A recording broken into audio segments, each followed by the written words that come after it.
திருவிழா என்று சொன்னால் அதற்கு கண்டிப்பாக என்ன இருக்கணும்னா, கிராமங்களில் ஒரு கோயில் இருக்கும், ஒரு தேர் இருக்கும், ஒரு சாமி சிலை இருக்கும். இந்த திருவிழாவில் என்ன இருக்கு? தேர் இருக்கு, தேருக்குள்ள சிலை இருக்கு, அங்க ஐயன் திருவள்ளுவர் இருக்கிறார். திருவிழாவில் வாங்கி சாப்பிட்றதுக்கு பாப்கார்னும் குழந்தைகளுக்கு பலூனும் கொடுப்பதற்கு பதிலாக இந்த அறிவு புத்தக சந்தை இருக்குது. அங்கே போய் பெரியவர்கள் படிக்கிற ஆய்வு நூல்களும் குழந்தைகள் படிக்கிற சின்ன நூல்களும் கொட்டி கிடக்கிறது.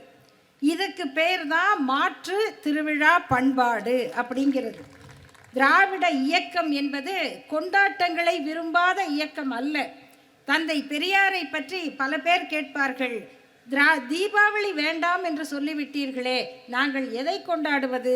பெரியார் சொன்னார், தீபாவளியை விடுங்கள், பொங்கலை கொண்டாடுங்கள். தீபாவளி வந்தால் தெருவெல்லாம் குப்பையாகும், காற்றெல்லாம் மாசாகும். பொங்கல் வந்தால் வாசலெல்லாம் அழகாகும், ஊரே சுத்தமாகும், வீடு புதியதாகும். இது அறிவு பண்பாடு. கொண்டாட்டத்தில் கூட அறிவோடு கொண்டாட வேண்டும் என்பதுதான் நம் பண்பாடு.